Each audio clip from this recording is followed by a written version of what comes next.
Hello my lovelies, and welcome to another video on my channel. So today we are going to be doing a bit of a repair on my gel polish mani. So I've had this mani on for it's coming up 2 weeks. It's actually probably due to come off, but I damaged one of my nails last night while I was preparing dinner. I got a little bit carried away with the vegetable knife and nicked my nail. So I thought it was a good opportunity to come in and show you how easy it is to do a repair. It just kind of took me back to my days when I first started doing gel polish, a good few years ago now. And I remember like being afraid to go near my my mani with anything like a buffer, or thinking I could repair it. I'd always think, oh no, I have to remove the whole thing. And you really don't. Okay, there's lots of things that you can do. Most things with gel polish are salvageable.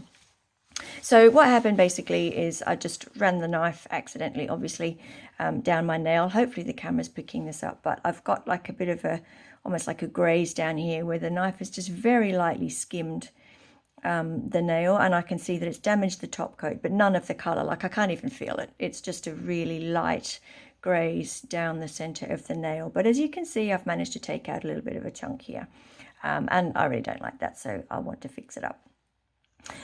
So I've got my little trusty kit of repair things here. So the items that we will definitely need, we are definitely going to need our little brush. We are definitely going to need our top coat, and most definitely our buffer. The color I'm honestly not sure of yet. It depends on how deep this gouge is. It's a bit hard to tell. I can feel it, so it's reasonably deep, but I can still see some color. So it may have gone through the top layer of color, but I'm not convinced it's gone through the second. So we're not going to know until we've buffed our top coat. So you really want a buffer. I've got my NSI 100-180. Any buffer will do the job. It's something to me like they're an essential. If you're doing gel polish, you really need to have buffers in your kit, just for times like these.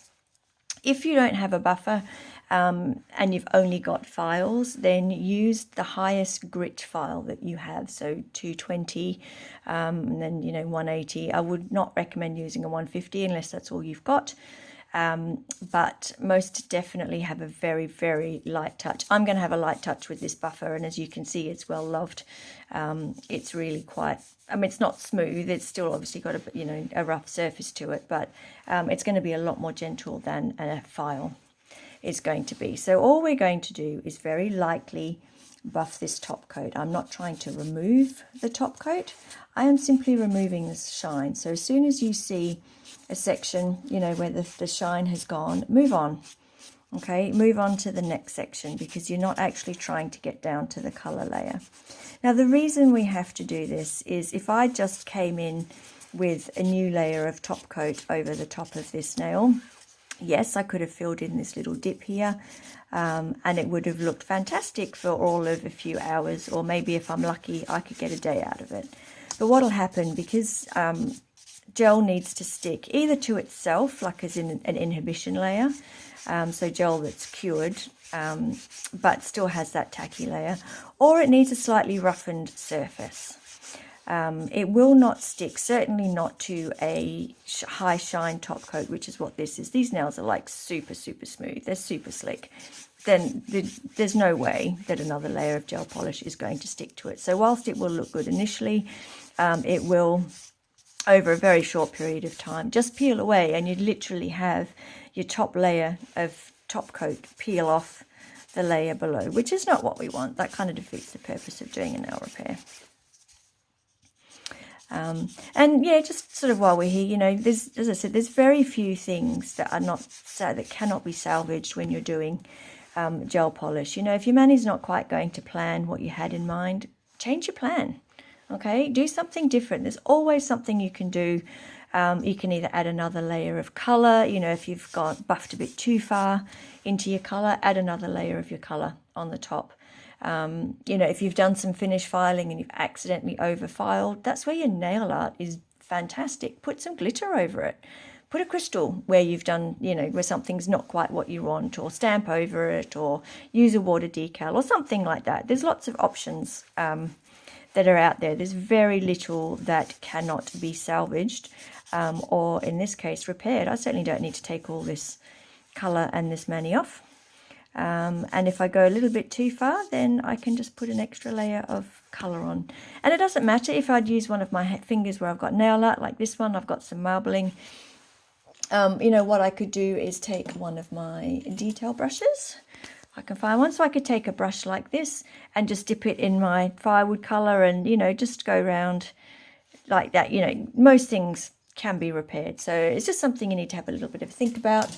But if you've got a few nail art tools and things around you, then most definitely they can be repaired. So I'm feeling this now, and it is really nice and smooth. Got a little bit of shine there left, so we'll just get rid of that. As you can see, I'm like barely touching this nail. It's a really light touch. I haven't removed the top coat at all. I have just simply buffed the top layer. And there we have it. So there's a little brush, remove a bit of dust. I'm just going to get a bit of my cleanse now and just give that a little wipe down and see how that's looking. And it's looking pretty good. The nice thing about cleanse, before it dries, you get that little, you know, slightly shiny layer, and you can almost see what it's going to look like when it's top coated. And I can see that I haven't actually gone through that colour enough to worry about. So I am just going to put another layer of top coat on that. Now, as I said, this mani is a couple of weeks old. So I'm not going to put my top coat all the way back to my cuticle. I'm just going to put it back to the start of the mani, basically where my glitter cuff is. And that's it, because you don't want this nail to stand out and look different and look like you've repaired it. You just want it to blend in with all the other nails.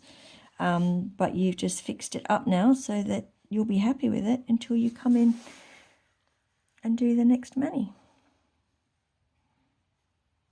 Okay, and cap your free edge as always. Okay, I'm going to pop that in my lamp for 60 seconds and I'll be back. Okay, and we're back. There you have it. We have one repaired nail. Probably does look slightly more shiny than the others, but otherwise you would never know. There's no sign of our little chunk that we removed there, so it was obviously just top coat that I went through and maybe possibly a little bit of the colour as well. So the top coat I use is reasonably thick, so it was possibly just the top coat, but there you go. Good as new, you'd never know. And yeah, all good until the next one. So watch out for the next video, which will probably be me removing this one. So yes, so for those of you who haven't subscribed, I'd love it if you did subscribe and like this video, and I will see you guys in the next one. In the meantime, take care and be safe. Bye.